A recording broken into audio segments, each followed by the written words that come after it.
আজকে আমরা মাহমুদ ভাইয়ের কাছ থেকে মূলত শুনবো যে রাজনৈতিক সংগ্রামটা আমরা একটা পর্যায়ে অতিক্রম করে আসলাম, সেই রাজনৈতিক সংগ্রাম কেন এভাবে শুরু হলো বা শেষ হলো এবং এর সামনে কি আছে। মাহমুদ ভাই, আপনাকে ধন্যবাদ। ধন্যবাদ পিনাকি। আর দর্শক শ্রোতাদের সালাম জানাচ্ছি। আসসালামু আলাইকুম। আমার প্রথম প্রশ্ন মাহমুদ ভাই, যে আমরা জাস্ট কিছুদিন আগেই মানে যখন এই শেষ নির্বাচনটা হলো, যে দামি নির্বাচন, প্রহসনের নির্বাচন, এবং আমরা মনে করেছিলাম যে এই নির্বাচনের আগে আমরা একটা সফল গণ আন্দোলন এবং গণ অভ্যুত্থান সৃষ্টি করতে পারবো রাজনৈতিক দলগুলোর নেতৃত্বে, যেটা সম্ভব হয়নি। রাজনৈতিক দলগুলো ব্যর্থ হয়েছে আপাত দৃষ্টিতে। এটা কেন হলো এবং আসলে কি রাজনৈতিক দলগুলো ব্যর্থ হয়েছে যে পরবর্তীতে ভিন্ন একটা আঙ্গিকে, ভিন্ন ফরম্যাটে স্বৈরশাসন এবং ফ্যাসিস্ট শাসন বিদায় নিল। তো এইখানে রাজনৈতিক দলগুলো আগের আন্দোলনগুলো কেন সফল করতে পারলো না এবং এখন কেন এই ছেলেদের আন্দোলন, ছাত্রদের জনতার আন্দোলনটা সফল হলো, এটা নিয়ে আপনার মূল্যায়ন কি? প্রথমেই বলে রাখি যে আমি মূল্যায়নটা করব আমার নিজের যে ফিল্ড সেটার বেসিসে, যে আমি ইতিহাস এবং রাষ্ট্রবিজ্ঞান নিয়ে চর্চা করি। সুতরাং ওটার ভিত্তিতে আমি আমার মূল্যায়নটা করব।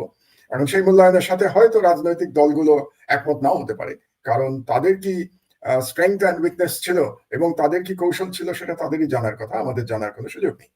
কিন্তু আমার কাছে যেটা মনে হয়েছে, যে কারণে এর আগে এই ফ্যাসিবাদ বিদায় নেয়নি গণ অভ্যুত্থানে, তার প্রধান কারণটা হচ্ছে যে বাংলাদেশের প্রধান যে বিরোধী রাজনৈতিক দল বিএনপি, তারা সেইভাবে সকলকে ঐক্যবদ্ধ করতে পারেনি হয়তোবা। এবং না করার একটা কারণ আছে, আমি আবার সেই জিওপলিটিক্যাল দিক থেকে দেখব। সেটা হলো যে আমার মনে হয়েছে যে বিএনপি অতিমাত্রায় আমেরিকার উপরে নির্ভরশীল হয়ে পড়েছিল, এবং আমেরিকার উপরে নির্ভরশীল হতে গিয়ে তারা দেশের যে ফ্যাসিবাদ বিরোধী যারা আছেন সবাইকে ঐক্যবদ্ধ করতে পারেনি। বিশেষত জামাতে ইসলাম এবং ইসলামিক দলগুলোর সাথে এক ধরনের দূরত্ব বজায় রেখেছে বিএনপি, কারণ তারা মনে করেছিল যদি ইসলামী দলগুলোর সাথে তারা কাছাকাছি চলে যায় কিংবা তাদের সাথে মিলে আন্দোলন করে, তাহলে আমেরিকাতে এবং আপনি যে দেশে আছেন ওরকম দেশগুলোতে, মানে পশ্চিমা দেশগুলোতে, তার একটা নেগেটিভ প্রতিক্রিয়া হবে এবং তারা সেভাবে সেই আন্দোলনকে সমর্থন করবে না। তো এটা করেই তারা একটা কৌশল নিল, আপনার মনে আছে, যুগপৎ আন্দোলন। তার মানে তারা এক মঞ্চে গেল না, কিন্তু যুগপৎ ভাবে আন্দোলন করলো। তার মানে তারা বলতে চাইলো যে ইসলামী দলগুলোর সাথে আমরা একসঙ্গে নাই, আমরা এক ধরনের সেকুলার। আওয়ামী লীগ এক ধরনের সেকুলার, বিএনপিও একটা সেকুলার রাজনৈতিক দল হিসেবে নিজেকে প্রতিষ্ঠা করতে চাইলো। এর উদ্দেশ্যটা ছিল যে মার্কিন যুক্তরাষ্ট্র এবং বিশেষ করে পশ্চিমা রাষ্ট্রসমূহের সমর্থন আদায় করা। তার মানে তারা জনগণের শক্তির চেয়ে তারা মূল্য দিয়েছে যে আমেরিকা আমাদের কি বলবে। এই কারণে তারা ঐক্যবদ্ধভাবে আন্দোলন করতে ব্যর্থ হয়েছে, এবং যেহেতু ঐক্যবদ্ধভাবে তারা নামতে পারেনি, সেই কারণে জনগণ সেইভাবে পথে নেমে আসেনি, জনগণ ওই আন্দোলনে রাস্তায় নেমে আসেনি। তারা আন্দোলনে সমর্থন জানিয়েছে ঘরের মধ্যে বসে থেকে। আর সবচেয়ে বড় যে দুর্বলতা মনে হয়েছে আমার কাছে, সেটা হলো বিরোধী রাজনৈতিক দলগুলোর কাছে তো আবু সাইদ ছিল না। আবু সাইদ বাংলাদেশের রাজনীতিতে শুধু না, বা বাংলাদেশের এই বিপ্লবের শুধু না, আমি মনে করি আবু সাইদ এই শতাব্দীর বিপ্লবীর একটা আইকনে রূপান্তরিত হয়েছে।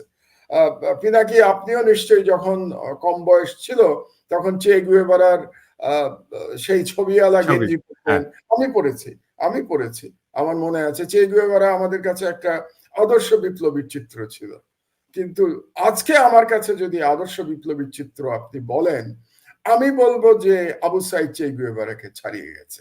হয়তো চে গুয়েভারার যে ইন্টেলেকচুয়াল যে ওনার যে হাইট, সেটা নিশ্চয়ই আবু সাইদের থেকে অনেক ওপরে ছিল, কিন্তু শুধু ইন্টেলেকচুয়াল হাইট দিয়ে তো বিপ্লব হয় না। বিপ্লব যে ইন্টেলেকচুয়াল, যদিও খুব মেধাবী ছাত্র, আবু সাইদও খুব মেধাবী ছাত্র ছিল, বাট চে গুয়েভারাকে আমরা জানি যে তার হাইটটা অন্যরকম আন্তর্জাতিক পর্যায়ে।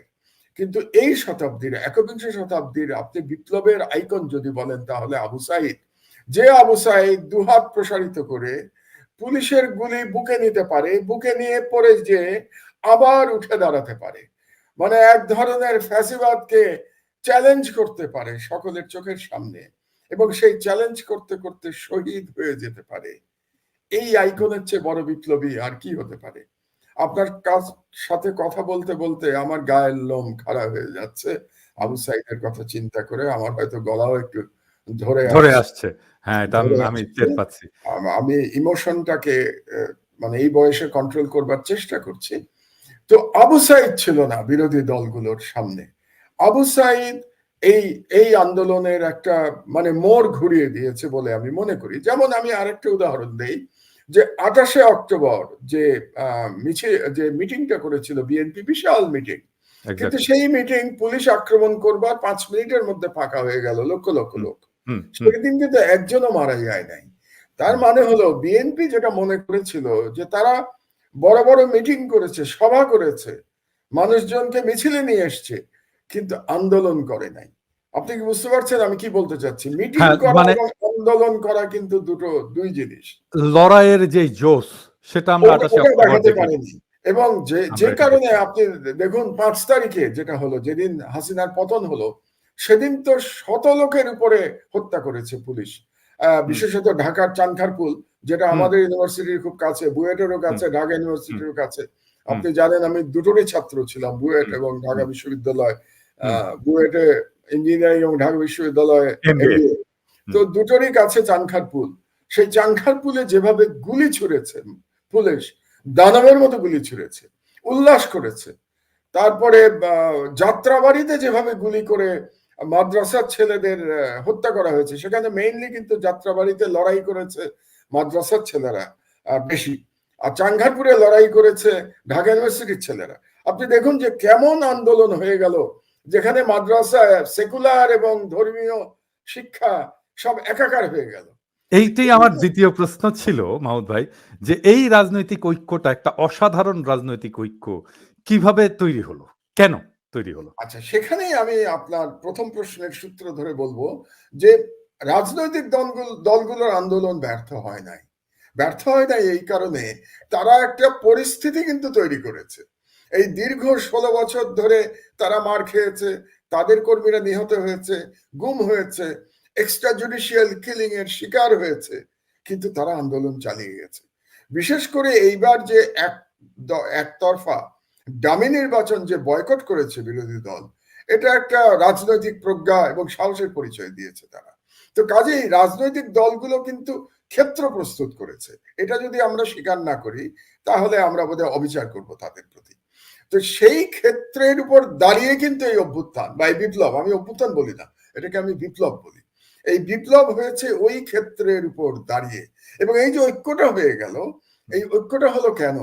যখন আবু সাইদকে এভাবে হত্যা করা হলো, বা আমি যদি বলি আবু সাইদ শহীদ হলো পুলিশের গুলিতে, আপনি একটা দেখেছেন কিনা আমি জানি না, একটা ভিডিও আমি দেখেছি, 7 বছরের একটা ছেলে তার মাকে নিয়ে রাস্তায় এসছে এই হাসিনার বিরুদ্ধে আন্দোলনে অংশ নেওয়ার জন্য। তাকে সাংবাদিক জিজ্ঞেস করছে, তুমি কেন এসছো, তোমার তো বয়স মাত্র 7 বছর।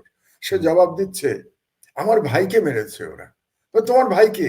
বলছে আবু সাইদ আমার ভাই। তাহলে ওই বালকের মানুষে আবু সাইদ তার ভাই, অথচ ও ঢাকায়, আর সেই আবু সাইদ কিন্তু রংপুরে। কোনোদিন তাদের দেখাও হয়নি, কিন্তু তার যে মন তৈরি হয়েছে ওই বাচ্চাটার, তার মনে আবু সাইদ তার ভাই, এবং কথাটা বলে সে কেঁদে তার মাকে জড়িয়ে ধরলো। এমন দৃশ্য কল্পনা করা যায়।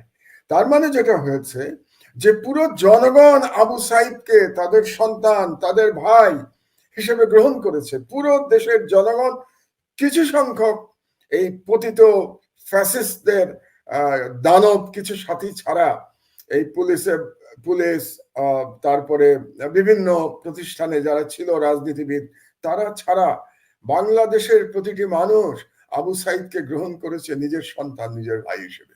যখন নিজের সন্তান এবং নিজের ভাই হিসেবে আপনি গ্রহণ করবেন, তখন তো আপনি ঝাঁপিয়ে পড়বেন বিচারের জন্য। তারা ঝাঁপিয়ে পড়েছে। আমি একটা কথা এর আগেও বহুবার বলেছি, এই রাজনৈতিক দলগুলোকেও বলেছি, মানুষ 3টি কারণে জীবন দেয়। একটা ব্যক্তিগত কারণে জীবন দেয়, যেমন মানুষ আত্মহত্যা করে, সেটা সম্পূর্ণ ব্যক্তিগত কারণে। দ্বিতীয় আর একটা কারণে জীবন দেয়, দেশের জন্য জীবন দেয়। আর 3 নম্বর জীবন দেয়, ধর্মের কারণে জীবন দেয়। সেটা ভালো খারাপ আপনি যেভাবেই ধরেন না কেন, ধর্মের কারণে মানুষ জীবন দিয়েছে, যুগে যুগে দিয়েছে।